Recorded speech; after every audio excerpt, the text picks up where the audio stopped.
Welcome into the Sunday Night Live Stream. I'm Bobby Burton, joined by Rod Babers and Jerry Hamilton on Texas Football here with you. Brought to you by our new sponsor, The Rogue Shop. We'll talk a little bit more about them later in the show. Appreciate them coming on board and joining us. Guys, a little bit of news on the Longhorn front today. Not so good news today. Cade Phillips, defensive back out of Fort Bend Hightower, had been committed to Texas for about 45 days or so. But just flipped his pledge to LSU. We're going to talk about that. I'm going to have Jerry break that down for us. Then also, Texas had its second scrimmage of the season or of the fall camp, and that went on yesterday. We had a little insight on what went on there. Going to talk that. And other news, it's a big week ahead as well for Texas. 4 different players expected to commit now in the next 7 days. We found out earlier today that Aiden Anding will also now be announcing next Saturday. So that adds to Michael Fasusi, the offensive lineman out of Louisville, Nick Brooks out of Grayson, Georgia, big offensive lineman Texas is involved in, as well as Jonah Williams out of Galveston Ball, who may take on increased importance now with Cade Phillips and his decommitment. Jerry, let's start you with that. What's going on with Cade Phillips and what happened there for the Longhorns to lose a pretty important commitment on their board? Yeah, I think one big thing that was interesting as time played out there is Corey Raymond had always recruited Cade Phillips since he got back to LSU. There's the picture with Corey Raymond, right? The corners coach, recruited by a corners coach there. Obviously, with Texas is going to give him the opportunity to play corner. But I think he felt at the end of the day that LSU was where he would for sure play corner, and that's what he wants to go chase. So I think that was interesting, obviously, because he wasn't committed to Texas that long. So some Texas fans have been DMing me, hitting me up after, why did he commit to Texas in the first place? Well, look, his brother went to sign with Texas A&M. His family, if his father's a big Texas fan, and I think they really like the academic athletic combination at the University of Texas. But I think as time went on there, Corey Raymond, they stuck with this with Cade Phillips, and Cade Phillips, at the end of the day, just thinks that's the best place that's going to give him the opportunity to play corner. And we'll see whether he is right or wrong long term. Those kids have to go get it done. What's interesting, that's a 4th defensive back commitment for LSU, and that's going to tie into the next 2 defensive back announcements with Texas. LSU has 2 safeties committed. They have DJ Pickett, who is some ranked as a number 1 safety in the country, number 1 DB. He also is going to get a look at corner. That's what he wants to do. Now, schools haven't backed off of him. Obviously, Florida, those schools are still on DJ Pickett. He's from Zephyr Hills, a little northeast of Tampa. But so then you have Aiden Anding announcing on the 24th as well. There's a big LSU push around Ruston High in that one. That I will say. So I think Arkansas has done a really good job recruiting him, and Texas is in the fight there. It's one of the 3 finalists. I've been saying that Miami wouldn't be it. They were too far from home. It was going to be a closer to home decision. Then you have Jonah Williams. I mean, so LSU has 4 defensive backs committed. Yeah, they wear the same uniforms as Galveston Ball. I'll give you that. But they do have 4 DBs committed. Look, Aiden Anding, see what he does. But the other thing with Jonah, the thing that I've continued to say with Jonah is nobody's gone out of state for college, either signed or went to out-of-state schools in his family. So they had the opportunity to play athletics. Father went to Houston. Older brother Nick Williams was committed to Texas, signed with A&M, then went pro in baseball. Middle brother is playing JUCO ball in Texas right now. So will Jonah actually leave the state? I mean, we'll see. I mean, look, if LSU were to get Jonah, I think the chat would be crazy at that point. But does that give Texas and Texas A&M an advantage? On the surface, I think it does, but we'll see what Jonah does on the 24th. LSU not that far from home, obviously. One thing Jonah told me was that LSU gave him the best presentation for college football and baseball. Now, Texas calculus in that recruitment changed when Schlossenagel left A&M to go to Texas. So, and did that hurt A&M enough to where they're not in it? A&M's got 4 defensive backs committed. None of them are true safeties. Obviously, Texas does not have a safety committed. They have Caleb Chester, a true corner committed. So A&M Texas in the same boat there. We'll see what he does on the 24th. But a couple of interesting decisions coming up at defensive back, considering where LSU is now in terms of numbers with the flip of Phillips. We're also going to talk about how the Longhorns fared over the weekend. Former Longhorns fared over the weekend in the NFL. A couple guys catching some passes that we got a chance to see. But before we do that, we're also going to take your questions, talk about different topics you guys bring up in the chat. We're happy to do that. We'll get going on that. But first, I want to say thank you to our newest sponsor. That's RogueShop.com. Rogue Shop is bringing real plant medicine back to its roots. Make sure you use promo code ONTexas for a special discount. The Rogue Shop has it all, from oils, ointments, creams, to flour, gummies, and vitamins. Again, that's RogueShop.com. They ship nationwide. Use code ONTexas for a special discount. Again, RogueShop.com. We appreciate them joining us here at On Texas Football. Rod, what'd you think of Xavier Worthy this weekend, catching a TD pass, catching a nice pass, about a 39-yarder, I thought he had up against the sideline as well. What'd you think? You think Mahomes likes X-Man or no? I think he loves him. I think if you're in the fantasy, I mean, Xavier Worthy seems like one of those early draft picks in the fantasy world, man. And I'll tell you what, the most impactful play that he made, and it actually was a play where he wasn't targeted. There was a play where I think they ended up throwing it to Travis Kelce on the play underneath, but he went deep, a deep over route, took 3 Lions defenders. That was an over-the-top safety, underneath guy, then a corner that all ran with him.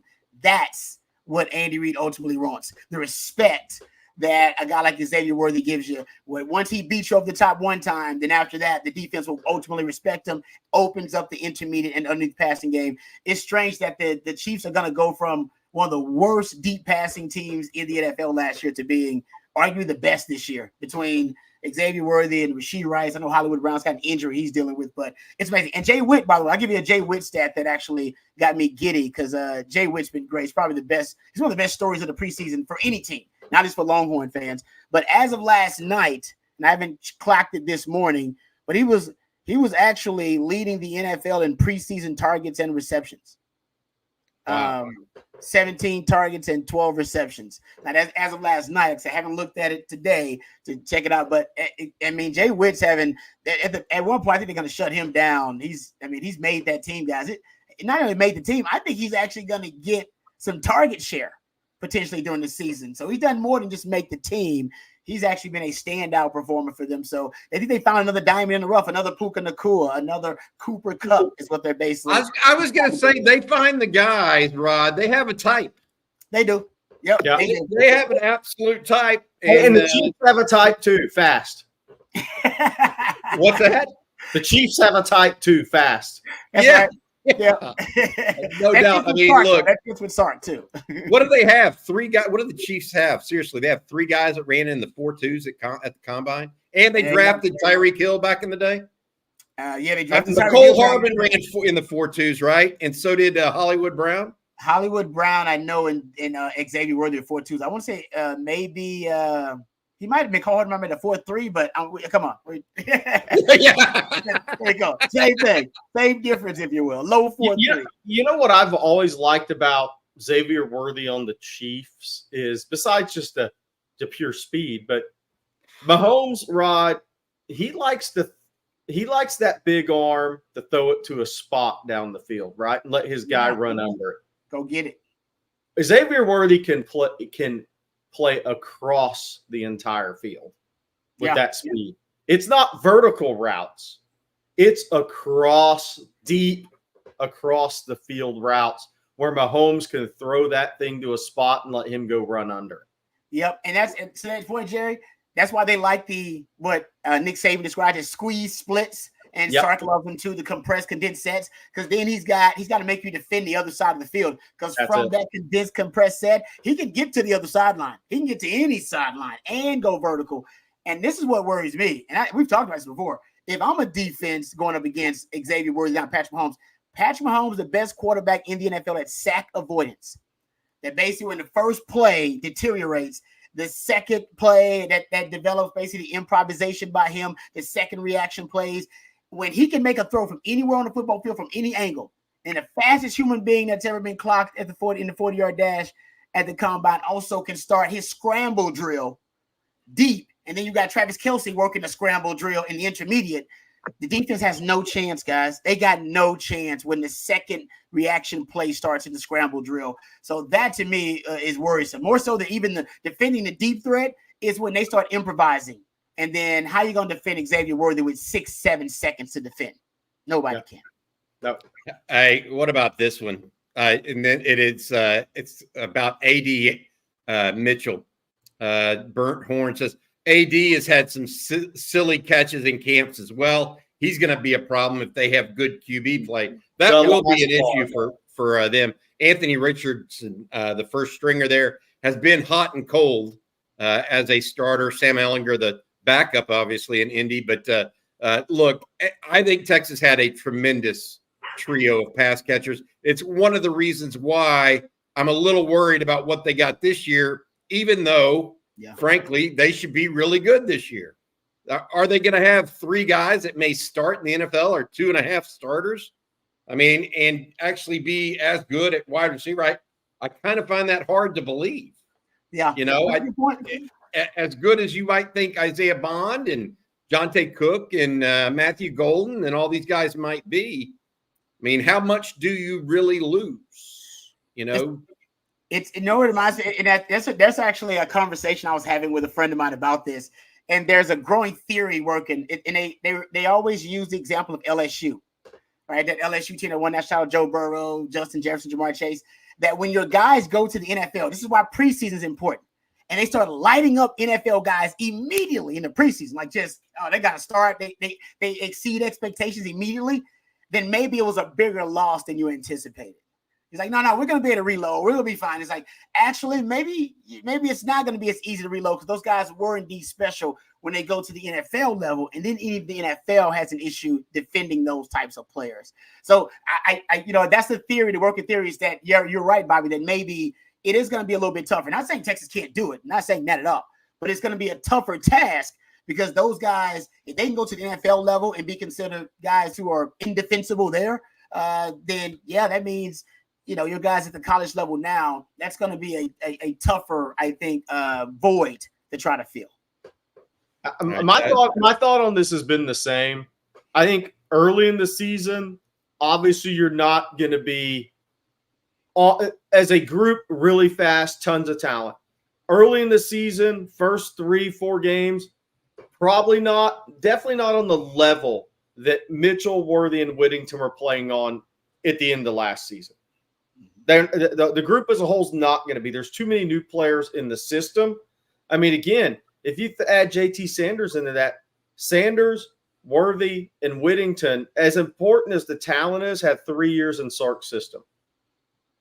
And A.D. Mitchell was a guy that caught a touchdown pass in every meaningful situation and game he ever played in at Georgia. So he had national championship experience, big game experience. So I think Texas wide receiver core, talent-wise, is very good, the top 6. I think the second half of the year is where you'll see those guys tend to take off a little bit more as that rotation kind of works itself out, as they get comfortable in Sark's scheme, because there's only 2 guys who have ever appeared in games at Texas in Sark's scheme and the receivers, and that's Jonte Cook Limited and DeAndre Moore in mop-up time. That's a big difference early in the season. All right. Hey, it's time for us to – I do agree with this question. We've been hemming and hawing, waiting to hear feedback. We've listened to the first scrimmage and the second scrimmage feedback. Daniel Earp says, dispense with it all, guys. With 2 weeks left to go, call your shot on the starting wide receiver lineup. Call your shot on the starting wide receiver lineup. I wrote down 4 names that I can't decide between, Jerry. The 2 that I think are not going to start, okay, are Ryan Wingo and Matthew Golden. Those are the 2 I don't think are going to start. But Rod, I have a hard time narrowing it down to 3 because you have Silas Bolden, who we think has had as good a camp as anybody, at receiver, Mm-hmm. and has been mentioned by multiple parties as having a great camp. Isaiah Bond is on some first-round draft mocks. Yep. Jonte Cook has the most experience of anybody that played last year. And we've heard Steve Sarkisian and others talk about DeAndre Moore from a Jordan Whittington. Yep. Lunch pail Jordan Whittington type. Good. So I think it's 4 guys that they're really. I know Wingo's going to play a lot, and I know Matthew Golden's going to play a lot. By the way, Golden had a tremendous scrimmage Saturday. Yeah, Matthew Golden had a good scrimmage, but I think there's 4 right now that I'm having a hard time. So Daniel, I don't know if I can do it. I'm going to make Rod and Jerry do it though. They have to choose the 3. The Bolden thing is interesting because he just got here, and for him to close that gap already says a lot. That says a lot, Rod. Says a lot. You know that, Jerry, right? That's the way coaches think. They're thinking, hold up, man, look at this guy's rate, his accelerated rate of development. He just got here post-spring and is already making as many plays, if not more plays, than the guys who've been here in this system. So it's impressive. That's the one that's kind of throwing me off. It's Bolden. Like I said, I wonder if the coaches will truly try to, enforce kind of meritocracy and, hey, these other guys have earned it. They were here during the spring and putting in the reps, and Bolden just got here and just showing out. And he's so unique in his stature and his frame. And I almost wonder if there's certain elements basically of his game that Sark wants to highlight and use in a certain way. So I'm gonna go Bond. Bond is definitely in there. I'm gonna go with that's good, man. That's good. Okay, I'm gonna go with Bond is definitely one of my guys. I'm gonna go with I'm gonna go with Bolden. I'm gonna say Bolden cracks it, man. I'm gonna go with Bond, Bolden, and I'll go with Cook because Cook has been there longer with the guys. There you go. And I know DeAndre Moore is one of those guys. I feel like DeAndre Moore will end up being kind of that you call him lunch pail Jordan Whittington, which I like. But as we know, to be a lunch pail Jordan Whittington kind of guy, I don't know if he needs to start to be that guy to have that kind of impact. So the starters, I'll go with Bond, I'll go with Bolden, and I'll go with Cook, all for different reasons. Hey, lunch pail is one way to put it. Glue guy is another. I love glue guy. I think he's a little bit of both. Jerry, I want to say something on DeAndre Moore. That is actually a compliment. He also runs 10-8. So it's not like we're talking about a guy that's just out there because he runs the right route, okay, and he'll block people. Yeah. He ran 10-8 in high school. He picked Texas over Georgia legitimately. So he's going to have a chance to have a career in football long term. Who am I going with, man? I'm not even sure it matters that much right now. Because I just think it's going to be it's going to change by the Mississippi State game.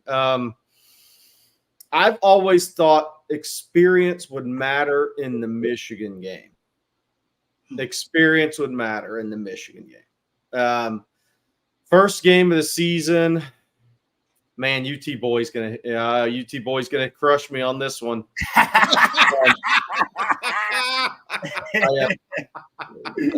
Boy's gonna sit that it's gonna be the hate super chat on the way.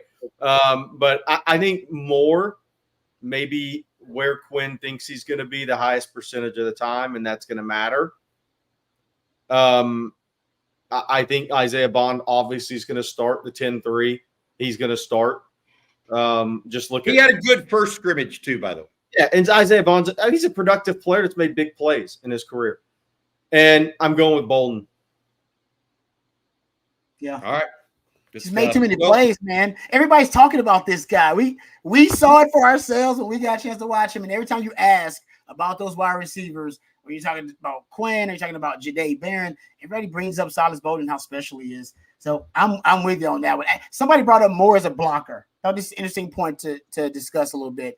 That's also something that would separate him because part of the Jay Witt role was they would use Jay Witt as an insert blocker on a lot of like power run because they would run duo, and Jay Witt's telling NFL scouts, "Hey, my favorite play that Texas ran was duo. It's a run play where it's basically a combo block at the point of attack." it is the Rams' bread and butter play. They run more duo than any team in the NFL, and they're better at it than any team in the NFL. So sure, that's one of the things that attracted them to Jay Witt. So Jay Witt, and remember, Sark said best blocking wide receiver in the Big 12. He threw that out there like a couple of years ago. So my thing was, I don't know if the running game is going to have the emphasis that it did last season. I don't know if a guy being an elite blocker will have the same carryover and appeal that it did last year for Sark. Because I think there may be a de-emphasis on the running game, not because Sark still wants balance. But I think if you're going to lean into the identity of the team, the identity is going to be the strength of the team. And the strength is your passing game. It is. We're trying to go over. We can't even find out how many receivers are going to start because we think you got 4 starting receivers pretty much. Right. Well, here's the thing. Yeah. Here's the thing too, Rod and Bobby. Even if Bolden doesn't start and Cook starts, or in Bolden and Golden don't start, I'm not even sure starting really matters other than maybe somebody wants to say they started for who that really matters for. If Bolden doesn't start, when he comes in the game, he's still going to be the Energizer Bunny that doesn't need batteries. I'm like, nothing's going to change with him. It's like Jabari Rice in basketball. It doesn't matter. Those guys are wired a certain way. So maybe he doesn't start because it doesn't matter. Maybe you get into the game a little bit, then you bring him onto the field, and it's like, whoa, what just happened to us, man, on defense? I mean, there's ways Sark can set up this rotation. Maybe he brings Bolden and Wingo in at the same time and says, haha, you thought the first group was good. Now what do you got? I mean, it's going to depend on how Sark wants to set up his script. A lot of times it'll be his script. I think you could see different guys starting all throughout the season at the wide receiver position until it gets established maybe after the first SEC game. I just think they're so interchangeable. I think there's so much talent there. And look, Matthew Golden, DeAndre Moore and Matthew Golden, I think have really good rapport with Quinn. How much is that going to matter? Yeah. Hey, we've got a question coming in. Super chat. We're going to get to that. But first, I want to get to a sponsorship read. Jerry, tell the folks about Duck Camp. You and I are wearing their gear tonight. They've got these great hats, man, as well as great shirts. Yeah. Look, okay, UT Boy, we're making up now. This is a company made for UT Boy. Duck Camp is made for the people that live for the moments out there, where there are fish to catch on Emerald Bay and Lake Palestine, birds to hunt, time to kill, or football to watch. They like doing all that stuff, so they built a company centered on it, based in Austin and dedicated to giving people best-in-class hunting and fishing apparel. There are those of you out there that look forward to the opening day of hunting season and the kickoff of Longhorns football season with the same fervor and excitement of a 5-year-old on Christmas morning. And Duck Camp is here to let you know that. From opening day to game day, they've got you covered. At Duck Camp, they believe you can't just sit around and wait for the adventure to come to you. You have to get out there, stay out there, and make the most of every second. Here's to great seasons, y'all. Yes, hunting and football. Duckcamp.com. Thanks, Jerry. Hey, Rick Amberguy has a good one for us. He mentions Bond is going to play, if nothing else, for what you referenced about X-Man earlier in the preseason game, Rod. That's exactly, running people off. Sark's going to have a speed demon. Sark wants his speed demon, and Isaiah Bond fits it. I mean, he's the guy that's got the world-class speed, if you will. And I mean, you could tell Sark, even in the spring game, remember, I forget exactly when it happened, but there was an emphasis. Sark was like, hey, we're going to get Isaiah Bond the football. We want to get him going. And I think you'll see some of that in the game. You'll see specifically designed plays to get Isaiah Bond going and to get him, some targets, because he's the guy that can stretch the defense and really take the top off of defense. Let's go down the list of guys returning in college football this year that run 10.3 or 10.4, which I know it's 100-meter speed, but it matters when you're running down the field in football. And had 46 catches for 600 yards plus as last year. There aren't many. Whether he is the target of a play or not, he has got a lot of value for Steve Sarkisian in this offense. A lot. Yeah. How about this stat? The only because it's Pro Football Focus stat, so I didn't make it up. The only FBS receiver who had more plays that reached 20 miles per hour or higher, Isaiah Bond. It says here that he had 18 plays in 2023 where he hit at least 20 miles per hour. Xavier Worthy he's the only one. He had more. He's the only FBS receiver that had more at 20 plus miles per hour. So he can go. He's one of them dudes. That's a little faster than me.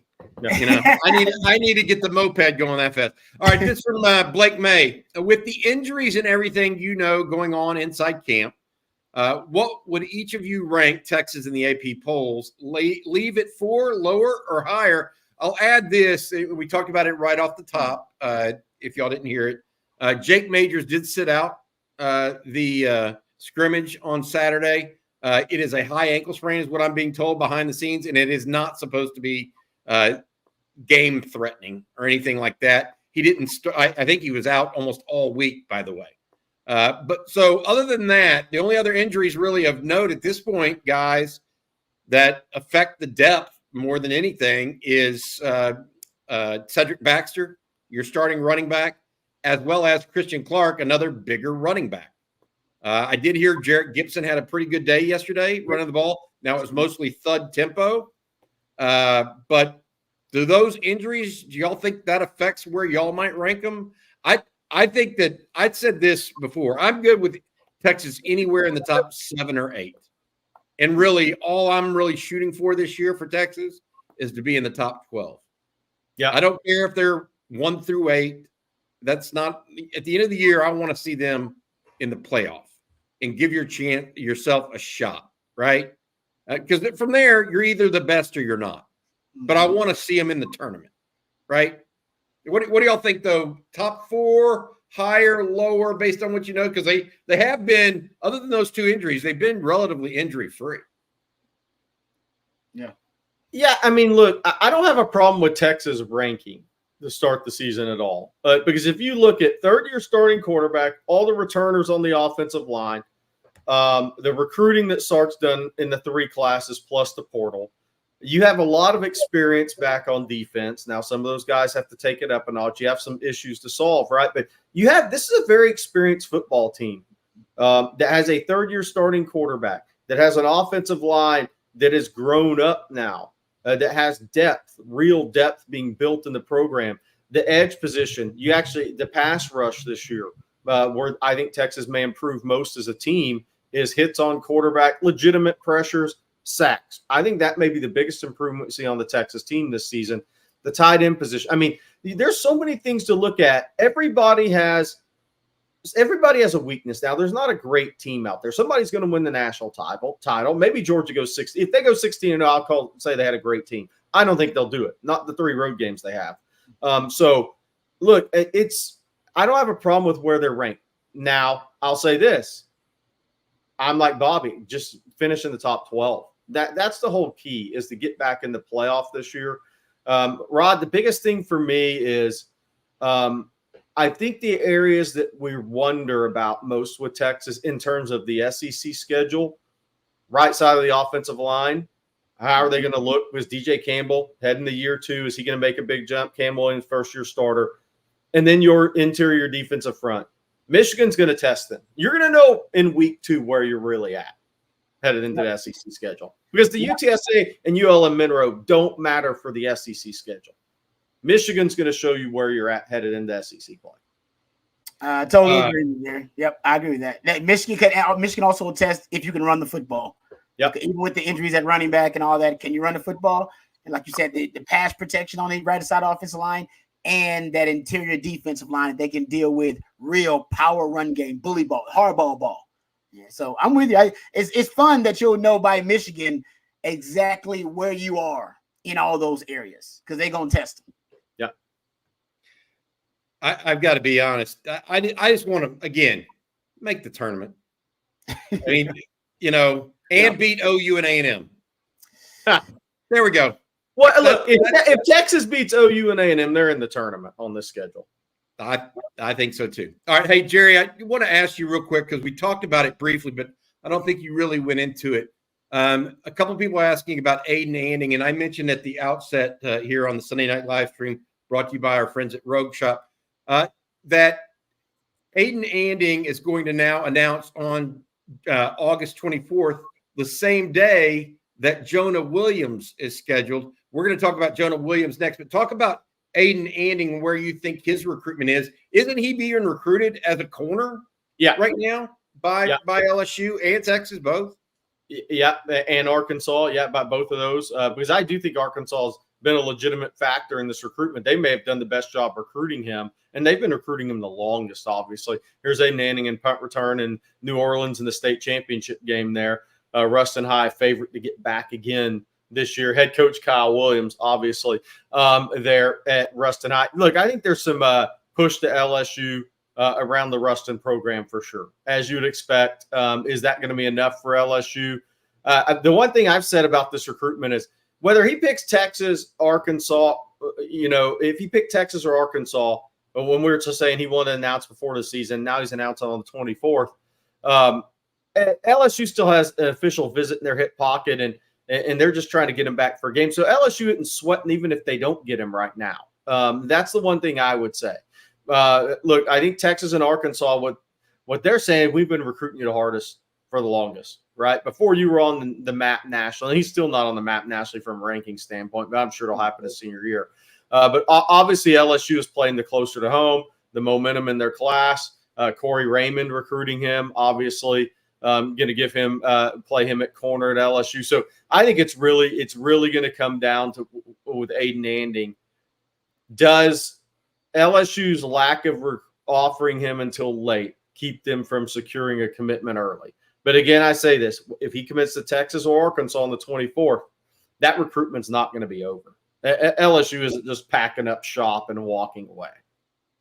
Very good player, by the way. I think very good. What is he close to being an all-state performer in 3 different sports? Yeah, football, basketball, and track. Sounds like a guy you want to rank a 3-star. Hey, here's another guy, and this is another player that I wanted to talk about too, Jerry. Could Jonah Williams have a similar impact at safety that Ant Hill had at linebacker as a freshman? We've talked about this. There's a lot of guys that have good tape in high school, right? There's a couple guys have some freaky tape. Yep. Jonah Williams may be on that freaky side. I want Rod to answer his thoughts on Jonah for those that haven't heard it, and then I'll talk about him, what I've seen in person. I can't imagine there is, and just to Bobby's point, I can't imagine there's 2 better safeties in the country than Jonah Williams, just based on the film I watched. That would be unfathomable to me, that there are multiple safeties in the country better than him based on the film I watched. Guy's a ball hog. If I would give him awareness, if I'd give him an awareness rating on the video game, it'd probably be a 98. He's just got freaky awareness and uncanny awareness for a player. You're talking about great instincts. And what I love about him is his size. He's got multiplicity. I mean, this is a guy that I think can play at multiple levels of your defense if you need him to. I think he projects to be a guy with versatility and multiplicity, meaning he can be a hybrid player for you, depending on the down, depending on the distance situation. But, man, ball hawking ability. I think also he can be a disruptor if he needs to. And I like his top-end speed. Usually a guy that size, they don't have that kind of top-end speed. I mean, when you watch him open up, I mean, this guy can flat out fly. And so I don't know what his track times are. I'm just looking off football speed. Doesn't even do it. Plays baseball. Yeah, he doesn't even lack anything in football speed at all. And and I've seen him come downhill. You see him bring his hips there, but I've seen him come downhill at the safety position from distance and be an alley cat. And so there's nothing he really lacks. There's no downside. There's no liability in his skill set as a safety. It's like I said, I think he's probably the best safety in the country. I would love for you guys to send me film of one that's better. Please. Watch DJ Pickett. I'm not saying he's better. I'm saying that's the other guy. Yes, now LSU's going to give DJ Pickett a chance to play corner. So we'll see on that. So, Jerry, is it thing now that basically because safety is not a glamour position, it's getting tougher to recruit these high-end athletes to play it? Yeah, okay. No doubt. I mean, look, that's what we're at. I mean, Jonah Williams at one point in time wanted to hear wide receiver when he was being recruited. Yeah, it's safety isn't a glamour position. It's like every power forward wants to play 3 in basketball, right? Exactly. I mean, it's like That's just the name of the game right now. And I get it, obviously. But on Jonah Williams, here's the thing. There's been a major shift with him. And Randy D. Jones said he's a lefty with a middle 90s fastball. When I was down there, 2 weeks ago, and we broke the news, he said, I'm graduating in December and I'm not going to be in the MLB draft. That kind of changed everything for me because especially late July in baseball, to Randy D. Jones' point, he hit 94 lefty off the mound and was hitting 90 on his 100th pitch. So he is ascending as a arm talent in baseball, even though he's an outfielder. Then he swung the wooden bat pretty well in that tournament in July, and then he came back from that and he visited Texas. So he was ascending in baseball. But Rod, the point of all this is and I'm not comparing him as an athlete because Kyler Murray was a true freak. Nobody's ever been drafted in the top 10 in both MLB and NFL. But Kyler wanted to play football. And I think this was the first time with Jonah that he made a decision that said, I want to be a football player. Yep. And that takes you to a different level. That makes me look at you different. When it's either or, that's tough. Even if he commits to Texas or A&M or LSU, that's a tough double to pull off at a high level. It's not pulled off at a high level very often. But what could give Jonah a chance to be an impact freshman for me? He's graduating early. It's a big deal. Yeah. All right. We're going to get to y'all's questions on the chat line. Please stay with us here. But first, we have a note from one of our sponsors. It's the good folks over at South Point Dodge. Oh, yeah, very excited to have South Point Dodge on board for football season, part of the On Texas football family. So Texas football fans, just know you can score an easy extra point this season when you get to the point with our friends over at South Point Dodge. South Point Dodge has over 600 vehicles in stock right now, including a great selection of Ram 1500s, 2500s, and 3500s. Whatever your truck needs, South Point Dodge is the one-stop shop. So you can score big today, including you can get a great deal right now when they have over 50 Ram 2500s all marked down with huge savings, folks. South Point Dodge is Austin's automotive everything. You can go see them in person for yourself off of I-35 in South Austin, or you can go visit them online and check out their fantastic inventory at southpointdodge.com. That's southpointdodge.com. Get to the point at South Point Dodge, Austin's automotive everything. Thank you very much to South Point Dodge for sponsoring our Sunday night live stream. There you go. We really appreciate all of our sponsors. New one coming aboard, rogueshop.com. Make sure you guys go check them out. Again, use code ONTexas if you're visiting Rogue Shop as well. Hey, Rod, I've got some other things I want to talk to y'all about. And Jerry, I got another one here that's a recruiting related one I want to go to first. Let's go with this one. Kenneth Cassidy asks, guys, you can't tell me that Texas is losing to LSU with NIL involved. It sounds like their coaches are out recruiting our coaches. Maybe some truth to that, Jerry. Well, I've said on here, and I'm not sure if people wanted to hear it. LSU's newly built staff under Brian Kelly has some really strong recruiting ties in the state of Texas. Defensive coordinator Bo Baker is from Houston. Obviously, Bo Davis has recruited the area for 2 decades. Frank Wilson was the head coach at UTSA, and while he's the witch in recruiting in New Orleans, he has extensive recruiting in Houston. Corey Raymond's been recruiting the Houston area for years. I mean, Brad Davis, whoever's the offensive line coach at LSU is going to recruit the Houston area, period. So LSU has got a staff built to compete. We talked about how Sark built a staff ready to compete in the Southeast region. Brian Kelly's new revamped staff is built to compete with A&M and Texas in the Houston area and in the state of Texas. Bottom line, they have tons of years and years of experience doing it. They have a lot of connections in this state. They've recruited a lot of players in this state. And, one thing I've said, it's more in Louisiana, I think, long term. But Frank Wilson, Corey Raymond, and Bo Davis together in that state, that makes it more difficult to go into that state and get who you want, by the way. Wow. Going I-10, it's always been what LSU did. It extends all the way to Jacksonville, Florida. And Cortez Hankton is a talented recruiter from Baton Rouge area, by the way. I forgot him, New Orleans. I mean, they are all about I-10, and I get it. They'll go other places too. Don't get me wrong. I mean, Garrett Nussmeyer's from the quarterback this year is from the Metroplex. So, but I-10 is a big one for LSU and has been for a long period of time. All right, Rod, I'm going to ask you this one, bud. This one's from Tyler Rollo.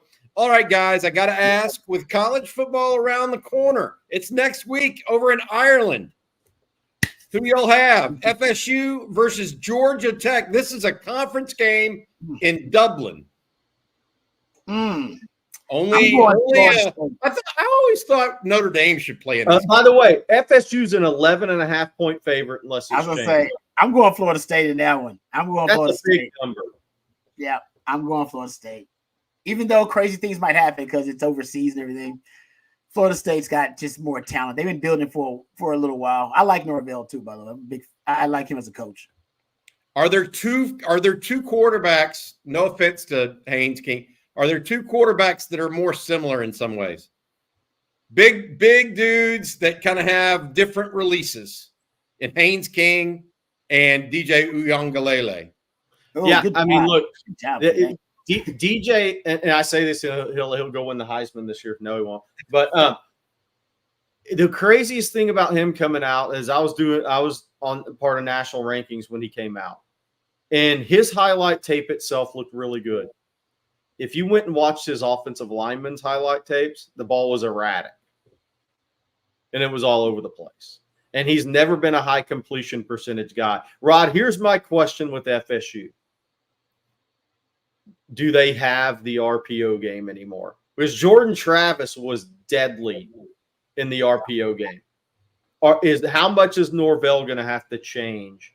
And they can say that the receiver from Alabama that transferred is a good replacement for Keon Coleman. He ain't going to be Keon Coleman, okay? Yeah, Keon Coleman was a damn Division I basketball player out there playing 10 feet off the ground the whole game. So you aren't replacing that guy. But how much different are they going to have to look offensively? Because for me, they can't do the same things with Jordan Travis they did with DJ. No, that's interesting. Yeah, especially if you can't execute the RPO, because that's a big part of what Norvell wants to do. It depends on the offensive line, right? I haven't done enough research on Florida State. If your offensive line is a decent run-blocking offensive line, then it opens up a lot of things you can do in the playbook. But if not, that's why the RPO game helps, because the RPO game is essentially the quick game plus the run game. So you don't have to have a dominant offensive line to be able to have execute RPOs efficiently. All you got to do is have the box count right? Your quarterback's got to be able to execute the box count. You got the numbers advantage in the box. You hand it off. If you don't, then boom, you're throwing to the tag. And some guys are just way more proficient, way more comfortable with that transition from the mesh point. I don't know about DJ, you and that. You talked about it. Jordan Travis was he was elite in that aspect. So if the offensive line can run block, then it'll open up the RPO game a little bit more. But they can't. Then I'm with you. I do wonder if it'll make them more one-dimensional. And then you think about DJU being a guy that's got to beat you more as a straight drop back passer, or a guy that's got to beat you as a skilled RPO or deception-based passer, which means play action pass in your RPO game. So those are all questions you can answer. The offensive line, just like Texas, can make all of these conversations moot about how, the strategy and the tactics and what Sark's going to do with the running back depth. If the offensive line goes out there and imposes their will and they're the best run-blocking offensive line in college football, or one of the top 5, then none of that matters. Anybody can run behind an O-line. We're not sure if that's the case right now, and I think Florida State's got to probably answer some of those same questions. Bobby, I had this. I was at a high school in the Houston area last year, and the Florida State defensive coordinator was there looking at kids, and we just got into a conversation because we're waiting on the bell to ring. And I said, "Man, y'all lost some great players on defense, man." I said, "How's it looking?" He said, "We may be better next year." I was like, "Whoa, all right." Well, now we're going to find out in a week. Oh, I think they really like their defensive personnel. We'll see. Hey, Georgia Tech finished pretty strong. Haynes is getting better the more games he plays. That's what I would – and he is a good athlete. Yes. So I think that game may be closer than most people pick. And, don't forget, last time those players didn't look so good against Georgia in the Orange Bowl that are going to be playing in Dublin. Because I think all of them are, other than the quarterback, those are the guys that are going to be playing against Georgia Tech, right? Mhm. What they lose in the Orange Bowl? What was the final score? 63-3. It wasn't pretty. Mac Brown thought it was a butt kicking. Sorry, Rod. Hey. All right, Sunday Night Live Stream brought to you by Rogue Shop. Guys, I want to mention this. K-Drag 4. Why is college football the only level of football without true scrimmage games? And I've got something I want to add to this. Great. Last week, Ross Dellinger, who's been on our podcast before from Yahoo Sports, national reporter, reported that the non-Power 4 conferences, not the SEC, Big 10, ACC, or Big 12, all the other ones might get together and create what amounts to an NIT tournament for lower level teams in an effort to kind of draw some interest there. So take all of this out together. I agree. I don't understand why they don't have scrimmage games in the spring, and or I kind of get it with the fall, because it's the one thing about the fall that is hard is that you have schools starting at different times for different teams. Yeah. Like some people go back to school second week of August. Mm-hmm. Some people don't start until the first week of September. It's hard to find a way to work school in there sometimes. But I definitely think Texas should scrimmage other teams in the spring, and I think other teams should as well. Well, here's my question. And we got it. I think, Rod, we got in the discussion about it. Yeah. And this will be a good time to bring that back up. Could we see a time where Texas State is the spring game opponent of Texas? Because I think there's so many layers to that. One, you could charge for the game. Obviously, you don't have to go Oklahoma and charge for a crimson and white game. You could charge for a legitimate opponent. But would Texas State actually want to do that? Would they want to come put their best players on the field to play against Texas, and then Texas says, "Hey, 83, let's have a discussion"? I mean, like, do you, in today's day and age of football, do you actually want to do that, Bobby? I think I would love to see it. And then can you get your guys as many reps in a spring game? Yep, that's a good point. And then is it worth it with a team like Texas State? Nothing against Texas State, but when you have players on your own team when you practice against that are probably better athletes, better overall prospects than what you're going to see against Texas State. So does it benefit Texas enough? Texas State, like you said, do they want to risk putting their potential best players on display for Texas to go, yeah, he is a good player? Like if you're UTSA and you had a scrimmage, against Texas, or joint practices against Texas, and Texas looking at, Trey Moore and going, yeah, he is really damn good. You know what? We want that guy. And then that's a spring portal that opens up, and they're like, you know what, Trey, we saw you up close in person, man. You're a hell of a player. And it would happen anyway. But so Jerry, I feel you. I really don't. I think you got to find the right partner to make sure it benefits, that it's equally beneficial, and that both teams are taking the adequate amount of risk involved, because some schools and programs may have more risk in that situation, or more at risk than others in that situation. And Gary Rose brings up a great point. So Texas plays Texas State in 26. So you can't bring them up for a spring scrimmage game. Yeah, UTSA already played them too.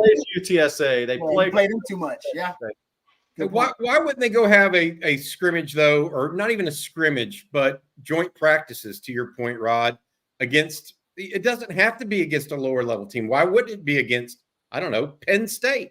Baylor? Yeah. No, maybe – why wouldn't you have joint practices? And they don't have to – and they also you worry about injury, right? Right. But they don't have to be full go. No. These practices don't have to be – But here's the question. Is that guy that hates Texas? I know Quinn's got a green shirt on. Sorry, man. I tried to hold up. Is his shoulder okay? Yeah. No, I know. Yeah. The NFL is a little different because they worry about that stuff too in the NFL. So they've got as Sark likes to say, we should probably follow the NFL in just about everything we do because they've got the blueprint. Yeah. and they spend all day long thinking about how to make that game better. Yep. And what's best for that game. Now, I'll the QB on either team. I want to bring up another point, though. Here's one thing I thought for a while. I would love to see Texas go on a 4-day spring practice tour. Go have a spring practice in Houston.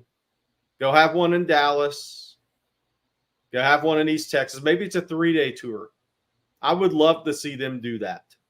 That's good, Jerry. That's good. I like that. Instead, logistically, I guess you got to figure it out in terms of travel and all that kind of stuff, but that's not bad. Have the SEC network come out and be part of it. Bring it on. Interesting. It's a lot of travel. I will say this: it's probably worth it to drum up interest and be a team of the people of the state of Texas. Yep. Kind of a good talk there. Hey, what do y'all think about the NIT tournament idea, though? What y'all think? I often say the NIT tournament's interesting, right? I often say, why doesn't Ball State and Toledo and even Texas State, why don't they play in the spring? Why don't they just change football to a spring sport for lower division teams? Then you would have football year round. They're the perfect. They would be perfect for that. And I don't know. Maybe the NCAA doesn't want it to compete with the basketball tournament. Oh, that's a good point, though, because that's their moneymaker. Yes. The moneymaker is basketball, for those who don't know. That's how NCAA makes its money, not really out football. But that could really be big, because then you could actually have those smaller teams. You could actually go out and scout those teams a little bit if you're a Texas or an A&M or an LSU or OU, and actually go look for the Trey Moores of the world. And it would be more above board than what it is now, where, we saw him on film a little bit. We had these guys looking behind the scenes earlier. It's just an idea. Yeah, it's an idea. Anything on the NIT tournament? You like that? You got to work out the NFL calendar a little bit there, I guess, because, the draft and combine, all that kind of stuff, how that work out. Honestly, Bobby, I don't see a lot of downside to it. I really don't, with the way things are going. Like, if you're the group of whatever now, I know what they're, group of 6, what the hell is, whatever it is. If you're the group schools, you're at what I call the Argo principle now. You're out of good ideas. You just got to settle on the best bad idea. And honestly, I like your idea as the best bad idea available. This spring football schedule and our own tournament and everything. I think, because I would watch it. Didn't have to give me time to watch it. Then I would be devoted to watching all the other schools and NFL. I'd be like, oh no, this is all I'm watching in the spring. This is it. Hey, what is Southwest Tech, or what does Texas State draw on for home games? Somebody look that up real quick for me. I'll look it up for you. Now, let me ask you this: what do you think they would draw in April, comparatively, when there's no A&M games? There's no LSU or Oklahoma. I mean, there's no competition on TV, really. But you could drive from Austin or San Antonio, go watch them. Average attendance 22,000 for Texas State Bobcats football team. Got to be half of them are students that leave at halftime drunk. Yeah. It is what it is. Couldn't you get more? What about Akron? What's the chances Akron's going to get more than 10,000 people at a home game? Like zero? Like a true, if they're competing with Ohio State, Michigan, etc. Only so much disposable income. I can't work it out. They're looking for ways to make more money and make that make sense for them. That might be the idea. Average attendance 17, 21,000. Yeah. Look, 16,000 average 5-year attendance. How much would they? I mean, seriously, do you think they would get $25,000 if they played in April? No, it's a good point, though, Bobby, because if you look at the networks right now, essentially they're paying for, they need live events, right? They need live sports, live events, because we live in an instant gratification society. Now we can stream everything. So if you can get live eyeballs, that's why they're paying ridiculous amounts of money for these sports contracts now. Every streaming service wants to do it. You go in the spring and they need content for the spring. They got enough for the fall. They got plenty. Everybody's fighting over them football rights. You put some in the spring, I guarantee those networks will be like, thank God we got content for the spring. We will overpay for the football contracts for the spring. Hell, I think that would work out better for the networks potentially too. Well, look at this. I mean, you're an LSU fan and you live in Lake Charles, Louisiana. You're not going to one McNeese State game your entire life, probably. Maybe one or two. Okay. But if McNeese is playing on a day that doesn't compete with LSU in your pregame tailgate, you might go.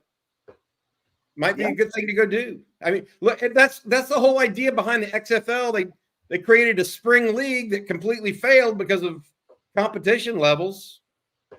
Yep. I don't know. And they have a built-in ability. All right. Hey, we got a couple more things. We got some super chats to get to. I want to read those. But first, I want to tell folks about our new sponsor. That is the good folks from RogueShop.com. Rogue Shop is bringing real plant-based medicine back to its roots. Make sure you use promo code ONTexas for a very special discount. The Rogue Shop has it all, from oils, ointments, creams, to flour, gummies, vitamins, and more. Again, that's RogueShop.com. They ship nationwide. Use code ONTexas for a special discount. Thank you very much. Hope you guys go out and check out their products. Good stuff there from Rick and his guys at RogueShop.com. All right, this comes from Justin Yarbrough. Guys, Texas ran the ball 527 times for 2,638 yards and 29 TDs in 2023. What will those numbers look like this year? What will they look like this year? So Jonathan Brooks, 1,000-yard rusher. CJ Baxter had a good year. Jaden Blue has got to be the guy with Trey Wisner this year. What do y'all think? Texas lost. Look at that. I don't know if you can see it well enough there, but Texas loses 4 of its top 5 rushers. 188.4 yards per game in 14 games. That was the average for those 100. What was it again, Jerry? 188.4 yards per game was the rushing average last year for the Texas team. I'll say this. If they average 185 on the SEC schedule this year, they're going to be in the 12-team playoff. If they average 185. Yeah. I would have thought that they'd go down at least by 10 yards playing the SEC. Better defensive lines. And you play teams that like to run it more and play keep away, as opposed to the Big 12 that's could be tempoed at times too. So those two combinations, I think, might chip away at your average. 185 would be a lot, in my opinion. What were the attempts? Could you? What was that? He said 5. Justin said 527. Well, that puts you at 5 yards per carry, something like that. Yeah, there you go. That's 37.6 rushing attempts per game, counting QB run. Yeah, that's what I look at, the 5 yards per rush. If that doesn't go down, I think you're okay. What's that? Is that 5 yards per rush or 6 yards per rush? What is that? 5. 5 yards per. I think that's if that doesn't go down, I think you're still doing okay in terms of the efficiency of the running game. If you don't drop below 5 yards per rush, because I'm with Bobby. You know, just based on the injuries at running back, you know, going into an line of scrimmage league like the SEC, just better defensive linemen overall anyway, and an emphasis on just better front 7 defenders, linebackers, D-line. I think other thing that worries me too is they're going to lose some of their versatility on offense. You just talked about, Bobby, 4 of the top 5 rushers from last year gone. Savion Red was your wildcat, so who's going to be the wildcat guy? I talked at nauseum about the pony package. Hell, your pony package was easily your most explosive run package for a run game, and you probably won't have that as much because you're not going to have 2 backs on the field. So I could see a little bit of that, maybe a little bit regression, but I think you're going to throw more on early downs early in the game, because I would if I had my starting running back go down and depth at the running back, depth issues, I should say, at the running back position, and a third-year starting quarterback in the same system. I'd probably throw the ball a little bit more on early downs, but screen plays, short, quick games, stuff like that. Hey, by the way, Ski Break, I think he was kind of joking when he said this, but 4.8 average. CJ Baxter must have been a heck of a blocker, and it didn't. I didn't bring it up because of what he said, but I brought it up because it made me think of Cedric Benson. Cedric Benson averaged 4.7 and 4.2 his first 2 years at Texas. And by the way, you know what that made me think of? How good Cedric Benson would have been in Steve Sark's offense, Rod. Downhill. Yeah. Hey, Downhill. I think I saw something yesterday, 5 years ago today, 5 years ago. Cedric Benson lost his life. Too soon. Tough stuff, man. Tough stuff. All right, hey guys, that's going to about do it for this evening's Longhorn live stream, brought to you by our friends over at the Rogue Shop. Thanks also to South Point Dodge, as well as Duck Camp, our full show sponsors. Thanks to Rod Babers and Jerry Hamilton, and to all of you guys who hung out with us and talked a little football. We'll be back tomorrow morning with Coffee and Football at 8 a.m. Please check us out. For Rod, Jerry, as well as our producer, Matthew Hutchison, thanks again to RogueShop.com. You guys have a good night. Hook 'em. Hook 'em.